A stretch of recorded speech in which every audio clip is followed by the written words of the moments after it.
from where we live. Tomorrow we're at High Green's Working Men's Club, but today another positive story of Sheffield. It's about a local family firm which now exports all over the world, and it's a name I remember from my childhood, Footprint Tools. Based in Hillsborough in Sheffield, they can trace their history even beyond my childhood, to the 1760s. Now, the recession in 2009 hit them really badly, and they almost closed down after making the workforce redundant. I remember doing the story. But they've bounced back, and sales are now booming. Tim Joyce is one of the directors of Footprint. He joins us now. I remember doing the story back in 2009 when people went down the road. Yeah. It was a tough point for you, wasn't it? Yeah, do you want a bit of the background about it? Yeah, please. Basically, we used to have a site that was on a hill, Hollis Croft, really steep. A lot of back-breaking work, dragging tools up and down. We found a new site in Hillsborough. We're moving out there. Then the recession hit. We had over 1,000 tons of kit to move.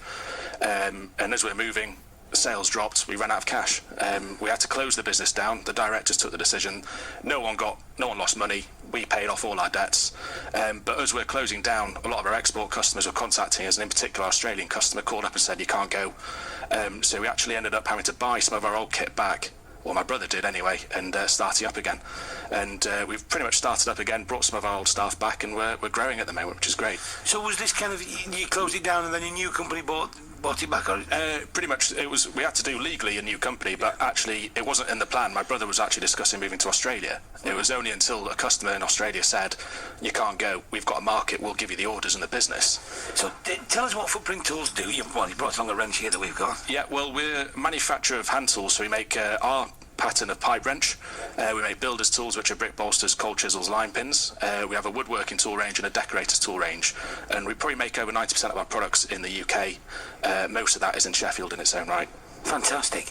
And 2009 is a long time ago. Is it 6 years ago? Does it feel a long time ago? Are things better? A lot better. At the moment, we can't make stuff quick enough to get it out. As soon as we've made stuff, put on the shelves, we get an export order or a UK order for our products. So, just for example, yesterday, a company that we haven't dealt with for 30 years contacted us saying they want 1,000 wrenches in the Middle East. We can't turn our nose up at that. It's great, and it's good to be busy. They've got plenty of buildings to do out there, haven't they? I think so, yeah. Is it they've got to double the size of Dubai in the next 6 years for the expo over there? I don't know, but I imagine they have. Yeah, they've got a lot of tools to buy.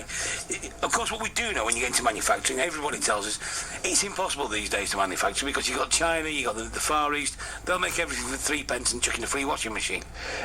Yes, you can say that, but you first of all look at the quality coming out of these places. But actually, China's getting expensive. Their wages are going sky high, and they rely on cheap labour, and it's no longer cheap. So we're actually competing on price with some Chinese products now coming out of there. And you see more manufacturing coming back to the UK because the costs and the economies of getting it made in China and bringing it in are no longer there as much as they used to be. I was going to say you can feel the. What tell me you give me here? That's a 7-inch 698 pattern footprint pipe wrench. That was invented in 1875 by us, but sold all over the world. A lot of the utility companies in the UK take them for all their staff to use. That's a handful. I can feel that. Yeah, and that's the smallest one. Yeah, but it's a proper piece of kit, isn't it? Yeah, it'll last you. It'll outlive you. I mean, we had an email from a bloke in Australia a few years ago who's one wrench that they bought from us has gone through 3 generations of the same family. Really? Yeah. Maybe it's just a cursed wrench. I wouldn't be going anywhere near that. I'd say just a Sheffield-made wrench. I noticed on your shirt, you've got Footprint, obviously. Yeah. You also have the Made in Sheffield logo. Yes. How important is that to you? It's hugely important. Made in Sheffield is a huge brand.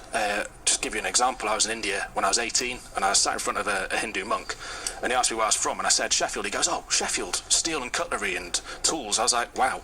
This is the other side of the world, and this guy knows of Sheffield. And that is Sheffield. Sheffield is synonymous with quality steel and cutlery products. So, it's a huge brand, and it's something we've got to leverage. It was a long time ago. If it was now, he'd probably mention quality radio as well. Yes. BBC Radio Sheffield. Thanks very much indeed for coming in this morning. Much appreciated. Thank you very much. It is Sheffield that we're talking about all morning, all week, actually. We're loving